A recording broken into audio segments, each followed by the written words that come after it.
know World Cup cross-country tracks have been getting way tougher over recent years. Bigger travel bikes, burlier tyres, dropper posts. But just how tough have they been getting? Well, I'm going to find out. I've come to Val di Sole World Cup cross-country track to have a go myself. Nestled in the Italian Dolomites, known as the Valley of the Sun, it's regarded as one of the toughest out there. At 3.5 kilometers long with 210 meters of climbing per lap, this track isn't for the faint-hearted. With savage climbs, treacherous drops, technical single track, and even utilizing the 4-cross track, it's wild at the best of times. But if it rains, watch out. Before I get out on course, I want to chat to a couple of pros to find out about this place, both past and present, and potentially get a bit of advice. Val di Sole cross-country track, how has it changed over the years? Compared to the last year, for me, I would say that it's a bit easier now. Really? Yeah, they remove a bit some rocks and roots, so it's a bit less technical. Okay. So yeah, it's still, for me, one of the hardest track of the year. I think it's like different. It's like same technical of the last year, but also more fast. And this year it's more like up and down and super fast. All right. So, yeah, it will be really challenging. I've got to ride the track later, so I'm actually going to go out and do a lap and see how I get on. Any tips for tackling that track out there, especially if it rains, because it looks like it might? So just trying to keep the flow in the downhill, save a bit energy, and then in the next climb, just keep a good pace from the bottom to the top. Just save the energy when it's not really technical and be smooth on the downhill.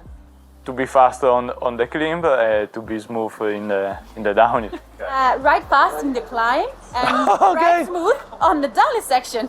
Just like that, easy peasy. Easy peasy. Oh, okay, well, thank you very much.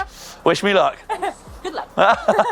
Thank you guys and girls for some great advice. Now I think it's time that I headed out on course, and this track, as we saw, is littered with all sorts of obstacles going up and both down. Not to mention climbs like this. This is a big, long gravel road, drag of a climb. It's got quite a steep gradient and it's really loose. And you can only imagine how sort of tough this is going to be when everyone's in the bunch together on those first couple of laps. And they're all jostling position. Some are pushed on the grass, some on the loose stuff. But I got to get up there so we get to the next segment. So let's see how the old heart rate handles this. See you in a mo. Hui.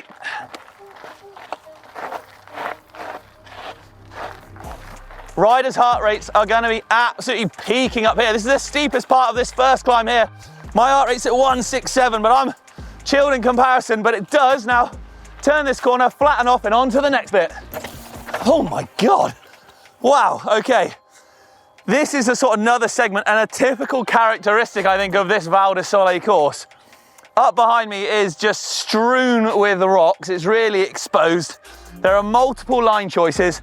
There are drops into rocks. It really is actually a pretty gnarly course in that respect. And I'm riding it, luckily, in the dry at the moment. When I watched riders, in practice on this place this morning, they were coming down covered in mud. It looked absolutely lethal. And that is obviously something that plays into a sort of a factor here. We're in the mountains and it's stunning, but with the mountains, you get that mountainous weather. And if it rains, this place becomes even more lethal. I wouldn't want to go and sort of have a crash in this bit. It'd be absolute death. Right, next bit, come with me, people, because this is another thing I think that separates not just World Cup tracks, but Val di Sole as well. Bottlenecks and tight turns. Now we see it on a lot of tracks, but not on such a technical scale. Look at this to begin with. So there's only a single line really over this. If this gets wet, it's going to be absolutely lethal over this sort of big rocky, rooty up and over. But once you get into this, if you survive the carnage, and first laps are going to be nuts on something like that, you're into this full 180 turn. There's a sort of a high line and a low line, but bear in mind, only one line into it. So a few moves could be made. And it just sort of amplifies what makes these tracks so tough. When you are going full tilt, you know, not just earlier in the race, but the latter stages as well. When you've been running at max heart rate in the red for what, an hour 20 or something, and you've still got to make all these split-second decisions across all these crazy sections. That is something that I think makes World Cup tracks and Val di Sole so gnarly, as confirmed by everyone earlier. Oh my God. Okay, I was warned about this punchy climbs. Now, as if those last rock guns weren't enough to try and finish you off, techers-wise, you've then got really technical uphills like this as well. It's not all about, oh my God, back wheel nearly went, about those gravel climbs is about these as well. And into a relentless downhill. So whilst riding the course, who else should I bump into than none other than commentating superstar Oli Beck? How you doing, Oli Beckingsale? I call you Oli Beck. It's Oli Beckingsale. How you doing, bud? Yeah, good, man. You? Yeah, very well. Having a nice ride out? Yeah, mate. XC courses are gnarly. Now, I know you've raced it. How long ago? I did Worlds here, 2008, first course here. Okay, so how has it changed in 16 years? How's sort of the face of this track and XC quickly changed? Pretty much sums up XC. So previously, same start finish, obviously, but this climb up here, instead of all this ins and outs, the rootey techie stuff, we just came straight up, and you can see big fire road blast type thing. Big, grippy, so steep. So we went higher than the current climb, all the way up to almost just where the course is up there. Okay. Way up high, then drop down this flowing single track. So instead of them going out of their way to find stuff like this, we'd use the gravel path. So you see the path down the back, more of a footpathy type thing. Way less smoother. routes, less big rocks, less jumpy stuff. Less turns as well, right? Yeah, so you had like less routes, less rocks, less gnarly stuff, bigger hills. That's in a nutshell. But no, this pretty much sums up the change of XC. It's more tech-based, less climby. It's it's a cracking course. It's going to be some cool racing. Cool. I've come round and spotted this. No, it's not Supercross season. Those are actual ruts you're seeing on a cross-country World Cup track. That's something that not a lot of riders have to deal with a lot of the time. Look at the size of them. More tech. I mean, I'm literally throwing tech at you left, right, and centre. Or this, I should say this track is. I'm going to take a step down because you've got this sort of rock garden here, but it's multiple drops. There's two lines. There's a high line and a low line. You've got about 3 steps in a row. So you've got 1, 2, and then 3 down here. It's slightly less of a droppy step sequence on the right-hand side, but it's really soft on the exit. The other thing that's making this really tricky is there's sort of a stream running across the road at the top there that you can't quite see out of shot. So what's happening is riders are riding through that and pulling water and making it muddy onto these rocks to throw an extra spanner in the works. Man alive, I'm gonna have to ride this now.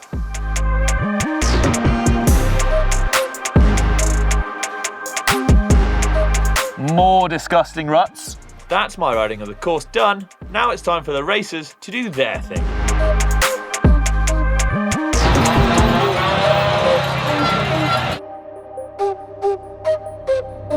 Elite women are on course, and we're at that climb that I nearly got shot over the bars on. And you can see they're having to run up as we go. Some are making it, but the ground is pretty slippery because it rained so much overnight. We're obviously getting deeper in the pack, and you can see one of the decathlon team having to run up there. Get on, you can do it! I don't envy them one bit. The crowd's kicking off. Pauline Ferrand-Prévot's leading out the elite women, and she gets through that inside line relatively smoothly and easily. However, when it gets further back in the pack, that's when this multiple line choice route strewn section is going to get really tough. Nice. That was good. I like that. It was a solid line. Some good pace through there. Yo, buddies! One of the back markers is coming up the hill at the moment, and they look like they are thoroughly in the Payne cave. Get on, you can do it. I would not want to be in their shoes right now. So the start's mega important, especially when it gets technical. Look at the chaos on this little techers climb. There aren't many line options, so as soon as one person messes up, it has this ripple effect all the way down, and you can see the back markers is chaos. It's the men's turn now, and you can see the struggle is just as real as they're really trying to get up this climb as smoothly as possible, but guys are still having to push as well. It's not just the girls. And although the course is drying up, the damage has been kind of done with so many riders being on it, all adding to why these tracks are so tough. The racing is finally finished and the victors have been crowned. Pauline Ferrand-Prévot and Nino Schurter reigned supreme here in Val di Sole. The track got pretty wild in the end, but where was it won and lost? Well, segments like this for Nino Schurter were sort of huge key points. They're really rough, lots of line choice, and every time he would hit the same line, very smooth, on point, without hesitation, whereas a lot of riders were having to mix it up. They were sort of maybe not having the same levels of commitment. A great example is this corner here. You actually had a little rock gap into it, and there's this low line that goes really far around, but Nino was committing inside every time up here. There's an even higher line, but I think that actually was slower. So he'd commit to this line and get it much smoother every time. after he'd done that, it then set him up nicely for these next rock rolls. Now, bear in mind, the track's changing the entire time, so it changes after the women's race and always through the men's. More and more routes are coming out, more and more rocks are coming out. So being able to consistently hit the lines, I think, was absolutely key. A track like this, then, you might not think is playing into the hands of someone like Pauline Ferrand-Prévot, although a great bike handler, not known as such as some of the other riders for her technical abilities. It was on the climbs where she did the damage. Even punchy little climbs like this, these sort of stop-starty, her sort of lighter build, should we say, her supreme fitness, actually gave her the edge to constantly pull away. She was in with a little bunch at the beginning, but it was actually towards the middle part and the latter part of the race where she started doing massive amounts of damage to take home the win with a huge lead. Carrying speed was absolutely crucial on this track and many cross-country tracks, of course, because, well, let's face it, if you're losing speed or if you're stopping and starting a lot, you're using up massive amounts of energy. And as tracks like this have become so much more compact and more intense, carrying that speed and sort of using your momentum, if you like, to be able to make it through sections like this rocky roll we had into this climb. Well, if you don't carry your speed, you're making your life even harder to get up here. And it's that kind of change in tracks which is making things, should we say, more exciting, but a lot tougher. I'm sure if riders from 10 years ago had been told there's going to be 4 cross tracks on cross-country loops, their brains would have probably exploded, but that's exactly what we're seeing nowadays on modern XC tracks. And if it's not an XC course, we're seeing places like Araxa on the Brazilian round with almost supercross style sections. And these downhill sections are what's making tracks even harder, if you like. The technicality is being upped. So we haven't just got the rutted, the horrible, the gnarly wood sections. We've got huge berms that require massive amounts of commitment and jumps like this, where we've got, look, double on off, double into a big right-hand berm. And it's people that can nail these sections confidently, speedily, and consistently, if you like, which are pulling away. And it's sections like this, again, that kind of Nino was doing damage on. Keeping speed isn't just on these sections here, though. The flat grassy turns like we saw on the short track loop, kind of that's incorporated into the main loops. Riders are having to commit or be committed on those flat grassy turns as well to maintain momentum, maintain speed. And it is Pauline, it is your Ninos, your Puck Peters, your Sam Gazes, which are being able to transfer short track skills into XCO skills.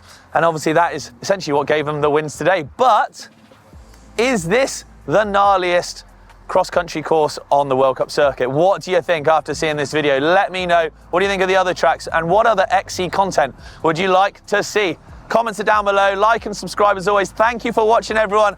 I'm gonna go put sun cream on my head and grab a cold drink. See you later.